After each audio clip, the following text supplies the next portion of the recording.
Good morning dear student. Third year geography के students का महाविद्यालय के यूट्यूब चैनल पर स्वागत है।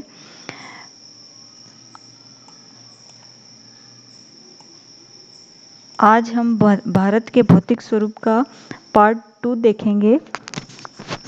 इसके पहले हम भारत के भौतिक स्वरूप के अंतर्गत भारत के भूआकृतिक विशेषताओं के संदर्भ में तथा भारत की भौगोलिक भौतिक संरचना का अध्ययन हम कर चुके हैं। पिछली क्लास में हमने देखा था कि भारत का जो भौतिक फीचर है वो किस प्रकार का है और उसे हम कितने भागों में बांट सकते हैं।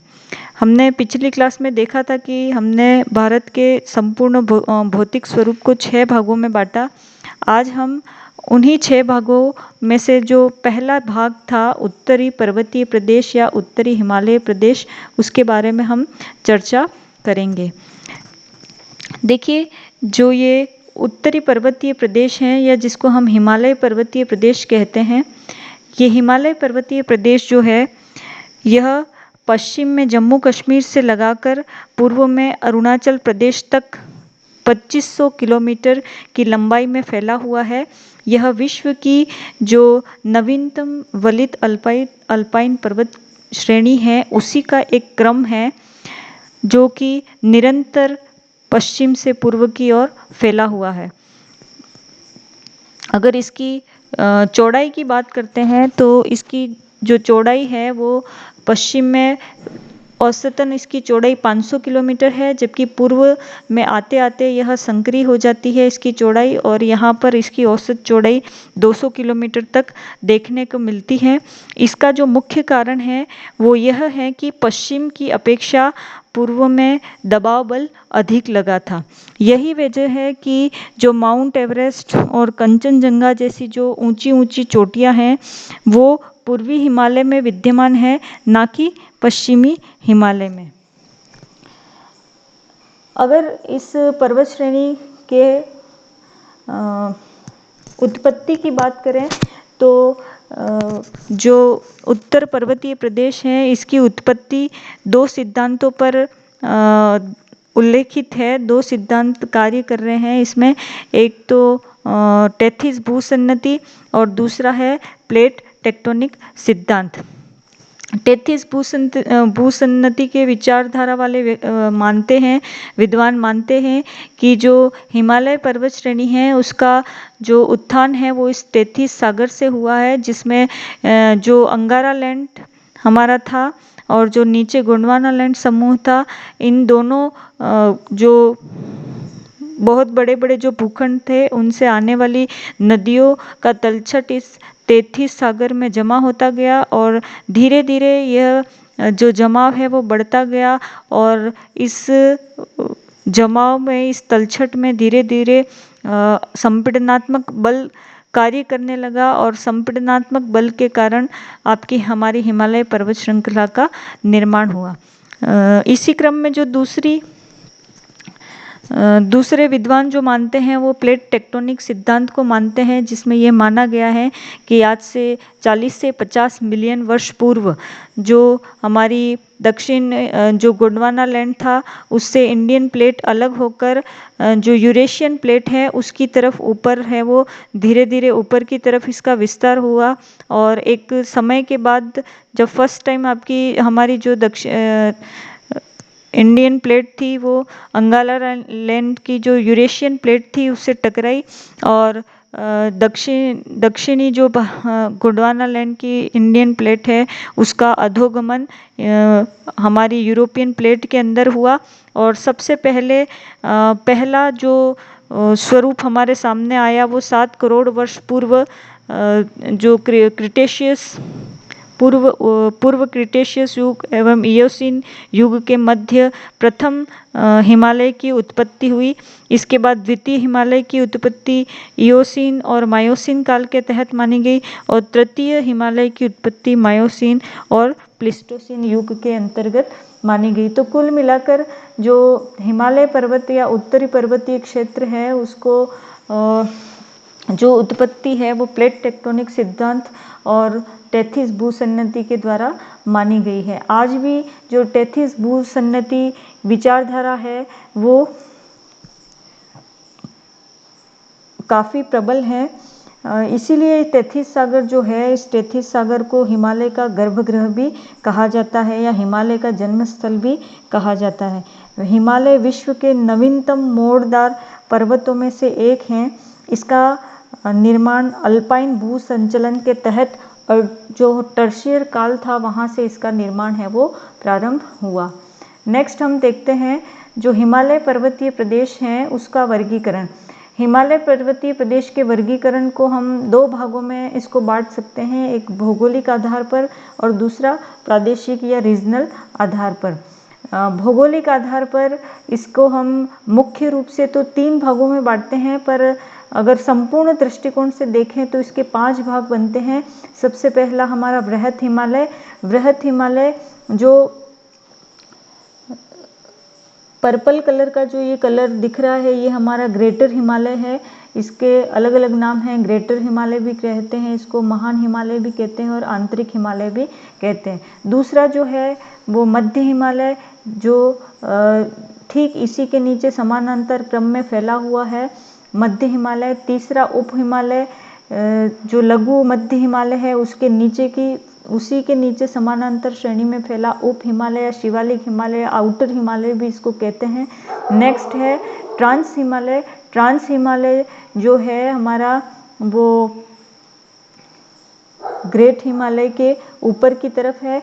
और चौथा जो है वो आपका पूर्वांचल हिमालय, जिसको कि हम जो अरुणाचल प्रदेश या उत्तर पूर्वी भारत का जो हिस्सा है उसके अंतर्गत पूर्वांचल पहाड़ियाँ आती हैं। प्रादेशिक भाग के अनुसार देखें तो प्रादेशिक में राज्यों के अनुसार हम इसका वितरण देखते हैं। पहला पंजाब हिमालय। पंजाब हिमालय जिसके अंतर्गत जम्मू कश्मीर और पंजाब जो राज्य है उनका हिस्सा अधिकतर आता है। दूसरा कुमायूं हिमालय है। कुमायूं हिमालय के अंतर्गत मुख्यतः हिमाचल प्रदेश और उत्तराखंड का कुछ हिस्सा आता है। नेपाल हिमालय संपूर्ण रूप से जो नेपाल देश है उसके अंदर फैला हुआ है। और तीसरा है असम हिमालय, जिसमें हमारा जो पूर्वांचल हिमालय है वो असम हिमालय के अंतर्गत आता है। तो भौगोलिक और प्रादेशिक आधार पर हम हिमालय को अलग अलग रूप में आगे चर्चा करेंगे। नेक्स्ट अब फर्स्ट हम अगर भौगोलिक आधार पर देखते हैं तो भौगोलिक आधार पर हमारा पहला जो प्रदेश आता है वो है वृहत हिमालय या आंतरिक हिमालय भी हम इसको कहते हैं। इसे हिमाद्री या मुख्य हिमालय या बर्फीला हिमालय भी कहा गया है। ये देखिए इस मानचित्र में आप देखिए ये जो श्रेणी है आपकी ये पूरी वृहत हिमालय कहलाता है। यह सिंधु नदी के गोर्ज से आपका यहाँ सिंधु नदी का गोर्ज है, गोर्ज से अरुणाचल प्रदेश में ब्रह्मपुत्र नदी के मोड़ तक यह फैला हुआ है।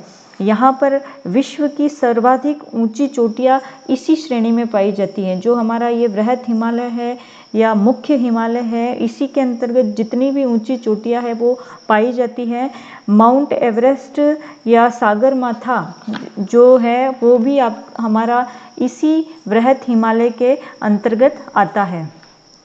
इसकी लंबाई की बात करते हैं तो 2500 किलोमीटर लंबाई में ये फैला हुआ है, जिसमें इसकी जो औसत चौड़ाई है वो 160 से 400 किलोमीटर है। 100 जो ज़्यादा चौड़ाई वाला हिस्सा है वो आपका पश्चिम की तरफ है तथा पूर्व की तरफ हम जैसे जैसे आते हैं इसकी जो चौड़ाई है वो कम होती जाती है। और औसत ऊंचाई जो यहाँ है वो 6000 मीटर यहाँ की जो पर्वत चोटियाँ हैं इनकी औसत ऊंचाई है। इसका जो गर्भभाग है या हम कह सकते हैं कि जो वृहत हिमालय है इसका निर्माण सबसे प्रथम बार जब हिमालय की उत्पत्ति हुई उसके तहत माना गया है, आज से 7000 करोड़ वर्ष पूर्व, जिसमें क्रिटेशियस युग में इसकी शुरुआत हुई और पूर्व इयोसीन तक इसकी उत्पत्ति का कालक्रम है वो चलता रहा। इसीलिए इसके गर्भ भाग में हमको जितनी भी आपकी रूपांतरित चट्टानें हैं, कायांतरित चट्टानें हैं, उसके अवशेष मिलते हैं। नीस, शिस्ट, ग्रेनाइट जैसी चट्टानें वृहद हिमालय में मिलती हैं। इस श्रेणी का जो ढाल है, संपूर्ण श्रेणी का जो ढाल है वो उत्तर की तरफ मंद है तथा दक्षिण की ओर अधिक है। इसीलिए यहाँ से जितनी निकलने वाली नदियाँ हैं सभी दक्षिण की तरफ बहती हुई आती हैं, उत्तर की तरफ नहीं बहती हैं। इसी श्रेणी से गंगा, यमुना और उसकी जितनी सहायक नदियां हैं उनका उद्गम स्थान है। साथ ही साथ इसी श्रेणी को काटकर सिंधु, ब्रह्मपुत्र और अलकनंदा जैसी पूर्ववर्ती नदियां भी इसी पूर्ववर्ती नदियां की घाटियों का यहाँ इन्होंने निर्माण किया है।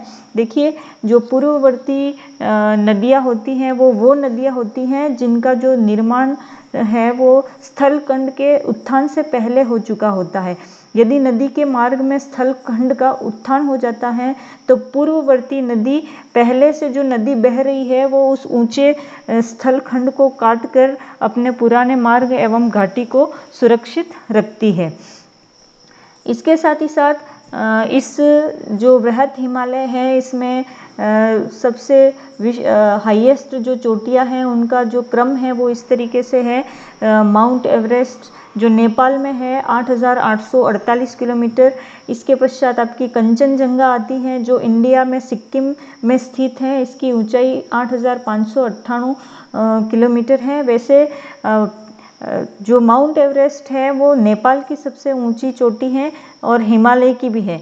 और भारत की सबसे चोटी की बात करें तो वैसे भारत की सब सर्वोच्च शिखर जो है वो गोंडविन आइस्टीन है, पर वो अभी जो हमारा पाक ऑक्यूपाइड कश्मीर है उसमें अवस्थित है, काराकोरम पर्वत श्रेणी के अंतर्गत। इसके पश्चात तीसरा जो स्थान आता है वो कंचनजंगा का आता है जो इंडिया में है 8,598 किलोमीटर की हाइट पे। इसके पश्चात मकालू, इसके पश्चात धौलागिरी, नांगचा बर्मा, नागा पर्वत। ये नागा पर्वत भी जो पाक ऑक्यूपाइड कश्मीर है उसके अंतर्गत आता है। अन्नपूर्णा, नंदा देवी, कामेत, नामचा बर्मा और नर्दा कोट, ये सारी हमारी श्रेणी जो सर्वोच्च चोटियां हैं वो हैं। इसके साथ ही अगर हम महान हिमालय की बात करते हैं, ग्रेटर हिमालय की बात करते हैं, तो महान हिमालय में पूर्व की तुलना में पश्चिम भाग की जो हिम रेखा की ऊंचाई है वो अधिक है। इसका कारण ये है कि पूर्वी भाग में पश्चिम की अपेक्षा अधिक निचले भाग में बर्फ देखी जाती है, इसलिए पश्चिमी भाग अधिकतर क्या रहता है, शुष्क रहता है। देखिए, जो हिम रेखा होती है वो रेखा होती है जिसके ऊपर तापमान सदैव 0 डिग्री से कम रहता है। तो ये हमने बात करी बृहद हिमालय या आंतरिक हिमालय की जो महत्वपूर्ण जो विशेषताएं हैं उनकी हमने बात करी। अब हम देखेंगे मध्य हिमालय या लघु हिमालय। मध्य हिमालय या जो लघु हिमालय है वो जो मुख्य हिमालय है हमारा, उसी के नीचे, उसी के समानांतर क्रम में फैली हुई वही 2500 किलोमीटर की लंबाई में फैली हुई श्रेणी है। इसका निर्माण जो माना जाता है वो इयोसीन से मायोसीन युग के मध्य में माना जाता है। ये हमारी महान हिमालय श्रेणी है। इसी महान हिमालय श्रेणी के समानांतर जो है वो हमारी मध्य या लघु हिमालय श्रेणी आती है। इसकी चौड़ाई की बात करते हैं तो इसकी चौड़ाई जो है वो 80 से 100 किलोमीटर के मध्य है, जबकि जो महान हिमालय था उसकी जो चौड़ाई हमने देखी थी वो थी 400 किलोमीटर तक उसकी चौड़ाई थी। औसत ऊंचाई जो यहाँ इस श्रेणी की है वो 3,700 से 4,500 मीटर के मध्य इसकी ऊंचाई, औसत ऊंचाई है, जबकि जो वृहद हिमालय था उसकी औसत ऊंचाई 6,000 मीटर थी। यहाँ जो नदियाँ बहती हैं वो कम से कम 1,000 मीटर की गहराई में घाटियाँ बनाती हुई बहती हैं। इस पर्वत श्रेणी की जो जो मध्य हिमालय या लघु हिमालय है, इसकी महत्वपूर्ण विशेषता ये है कि इसके अंतर्गत बहुत छोटी छोटी श्रेणियां आती हैं, जिसमें पीर पंजाल, धौलाधर श्रेणी, नाग टिब्बा श्रेणी, मसूरी श्रेणी, महाभारत श्रेणी, दुधवा श्रेणी, ये सारी श्रेणियां हैं। जैसे कि पीर पंजाल जो श्रेणी है उसका विस्तार झेलम और व्यास नदियों के बीच कश्मीर में है। पीर पंजाल श्रेणी में ही जो बनिहाल और पीर पंजाल दो प्रमुख दर्रे हैं। इसी तरीके से जो धौलाधर श्रेणी है वो अलकनंदा बद्रीनाथ के पास वृहद हिमालय को पार करती है। यहाँ मूल श्रेणी के दक्षिण में धौलाधर नामक श्रेणी पश्चिम की तरफ फट जाती है। जो नागटिप्पा श्रेणी है वो काली गंडक और धौलागिरी चोटी के समीप वृहद हिमालय को काटती हैं। जो महाभारत श्रेणी है इसका जो विस्तार है वो नेपाल के अंतर्गत माना गया है। इसी के साथ साथ कश्मीर और काठमांडू जैसी घाटियों की रचना यहाँ पर झीलों के निक्षेपण से हुई है। देखिए ये जो महान हिमालय और हमारा जो लघु हिमालय है उनके दोनों के मध्य पश्चिम और पूर्व की तरफ ओपन वैलीज है। ओपन वैलीज में एक तरफ कश्मीर घाटी बनी हुई है तो दूसरी तरफ है वो काठमांडू की घाटी बनी हुई है। और जो कश्मीर में जो पाई जाने वाली जो डल झील और वुलर झील है वो इसी झीलों के निक्षेपण के प्रमाण हैं। लाहौल स्पीति और कुल्लू की घाटी महान हिमालय और लघु हिमालय के बीच हैं। लघु हिमालय के ढाल पर जो लघु हिमालय हैं इनके ढालों पर छोटे छोटे घास के मैदान पाए जाते हैं ढालों पर, जिन्हें कश्मीर में मर्ग कहते हैं, जैसे सोनमर्ग है, गुलमर्ग है, तथा उत्तराखंड में इनको बुग्याल और पयार कहा जाता है। किसको? जो आपके घास के मैदान हैं उनको। गुलमर्ग शीतकालीन खेलों के केंद्र के रूप में भी प्रसिद्ध है। इसके अलावा भारत के जितने भी स्वास्थ्यवर्धक स्थान हैं या हम कह सकते हैं कि जो पर्यटन स्थल हैं सारे हिमालय श्रेणी के अंतर्गत, वो सभी के सभी हमारा जो मध्य या लघु हिमालय है उसी के अंदर स्थित हैं, जिसमें जैसे शिमला है, मसूरी है, नैनीताल है, रानीखेत है, दार्जिलिंग है, लघु हिमालय है। ये सभी जो आपके पर्यटन केंद्र हैं ये लघु हिमालय के मध्य में अवस्थित हैं। अगर लघु हिमालय की चट्टानों की संरचना की बात करें हम तो यहाँ पर भी अधिकतर जो चट्टानें हैं वो कायांतरित श्रेणी की मिलती हैं, जिसमें प्लेट, चूना पत्थर, क्वार्ट्ज आदि यहाँ पर पाई जाती हैं। इसके अलावा जो कश्मीर घाटी और पीर पंजाल के मध्य स्थित जो केसर का उत्पादन किया जाता है उनको करेवा के नाम से यहाँ पर जाना जाता है।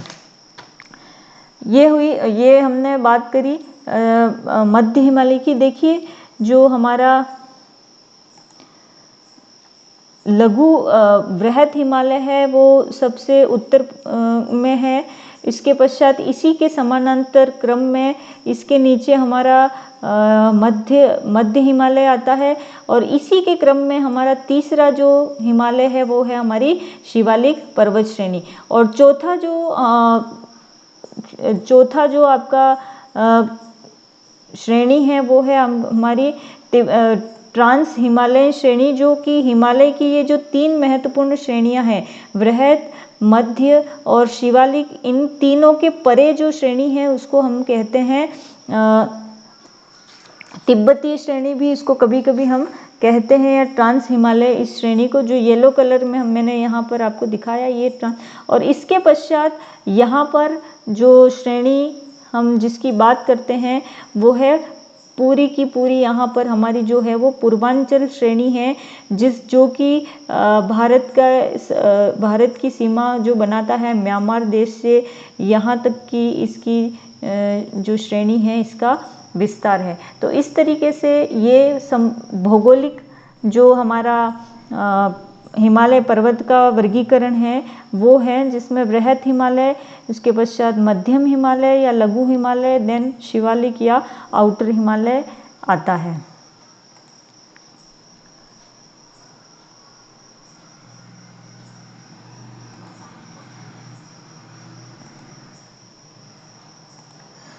नेक्स्ट हम देखते हैं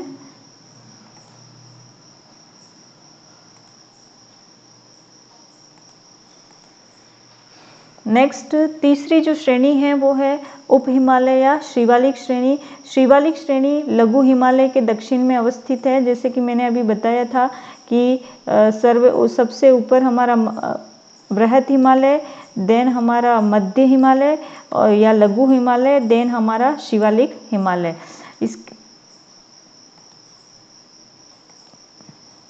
जो इसका विस्तार है वो पंजाब के पोटवार बेसिन से प्रारंभ होकर पूर्व में जो कोसी नदी है वहाँ तक इसका विस्तार माना गया है।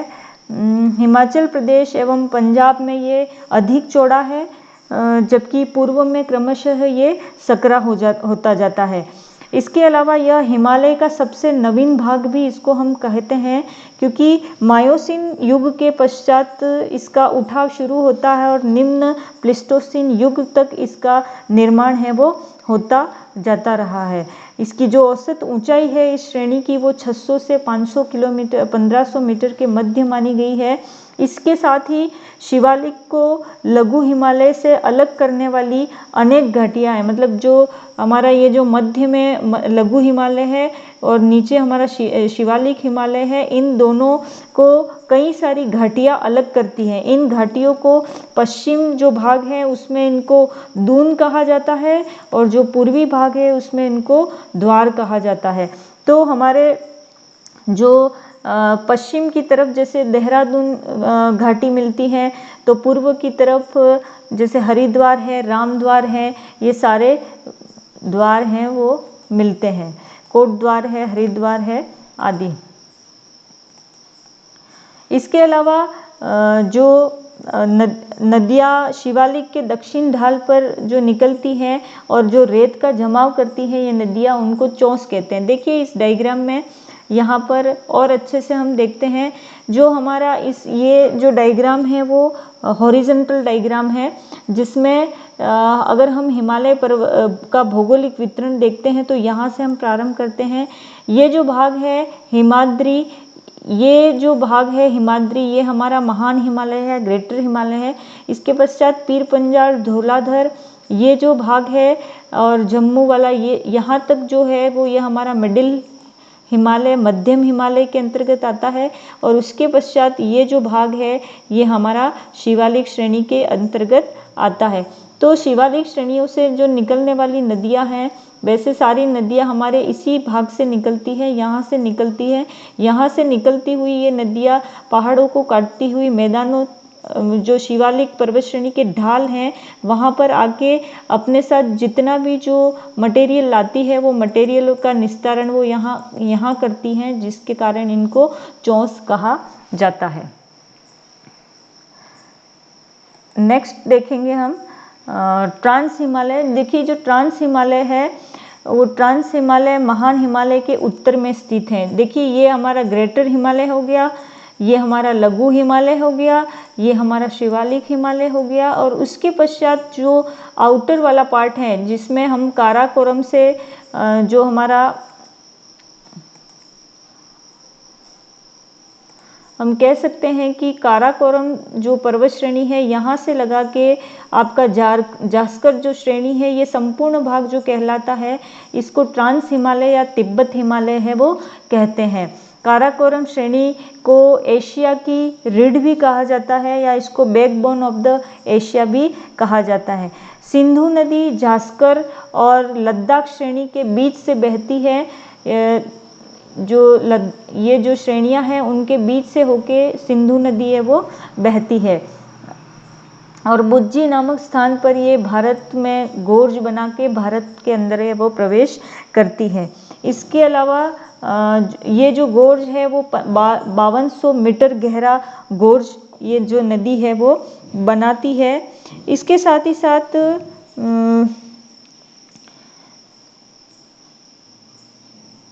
जो ट्रांस हिमालय है वो ट्रांस हिमालय वृहत हिमालय से इंडो सांगबो जो आपका चर जोन द्वारा ये अलग होता है। काराकोरम, लद्दाख और जास्कर श्रेणियाँ की अगर हम बात करें, ये तीनों श्रेणियाँ मिल के हमारा ट्रांस हिमालय का निर्माण है वो ट्रांस या तिब्बत हिमालय का निर्माण करती हैं। उसके पश्चात हम बात करते हैं पूर्वी हिमालय की या पूर्वांचल की। ये एक तरीके से इन समस्त श्रेणियों के पूर्व में स्थित है, इसलिए इसको पूर्वांचल हिमालय भी कहा जाता है। यह भारत के उत्तर पूर्वी राज्यों में फैला हुआ है। एक तरीके से देखें तो पूर्व में ये तीस्ता नदी से लेकर हमारा जो ब्रह्मपुत्र नदी है उसके बीच में इसका ये भाग अवस्थित है। इनमें से कई भारत और म्यांमार के बीच सीमा रेखा में बनाती हैं तथा कई जो पहाड़ियाँ हैं वो आंतरिक भाग में भी फैली हुई हैं। इसे जैसे हम बात करें तो आपकी जो पटकाई बूम है, नागा है पहाड़ियाँ, मिजो पहाड़ियाँ हैं, सभी मध्य में अवस्थित हैं। इस डायग्राम में हम देखते हैं कि जैसे डफला पहाड़ी जो है वो 1 नंबर पर अवस्थित है, ये यहाँ पर डफला पहाड़ी है। इसके पश्चात मीरी पहाड़ी, ये हमारी मीरी पहाड़ी है। तीसरा अंबोर पहाड़ी, ये सारी पहाड़ियाँ 1 2 3 के नाम से इंडिकेट यहाँ पर की गई है। तो कई सारी यहाँ पहाड़ियाँ हैं, जैसे डफला पहाड़ी, मिशमी पहाड़ियाँ। मिशमी पहाड़ी जो है ये पहाड़ी महान हिमालय के दक्षिणी भाग में अवस्थित हैं। कहाँ पर? महान हिमालय ये था बृहद हिमालय। अगर इसके पूर्व की तरफ हम आते जाएं तो इसके साथ मिशमी पहाड़ियाँ हैं वो मिल जाती हैं, जो अरुणाचल प्रदेश के दिबांग जिले में स्थित हैं। इसके साथ ही ब्रह्मपुत्र नदी इन पहाड़ियों में खड्ड बनाती है। यह औसतन 4500 मीटर की ऊंचाई पर अवस्थित है। इसी तरीके से खासी जो है इसका विस्तार 14,300 वर्ग किलोमीटर में फैला हुआ है।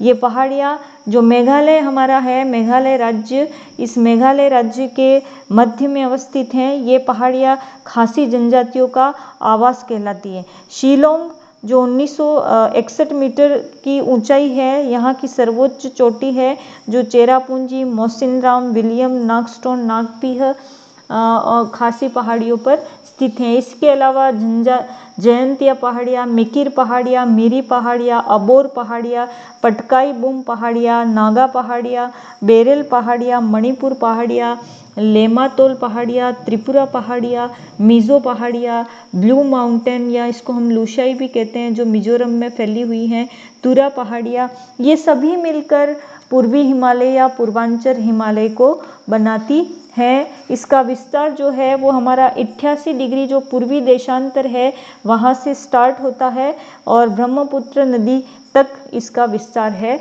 वो है। इस तरीके से हमने देखा कि हमारा जो अलग अलग जो भौगोलिक प्रदेश हैं,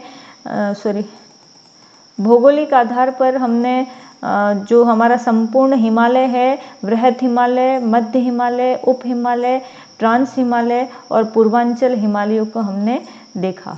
नेक्स्ट क्लास में हम अब देखेंगे भारत का जो प्रादेशिक वितरण है पहाड़ियों का, हिमालय पर्वतीय प्रदेश का, उसकी कुछ विशेषताओं को देखेंगे और उसके पश्चात हम भारत के अन्य किसी एक भौगोलिक स्वरूप के बारे में चर्चा है वो करेंगे। Thank you.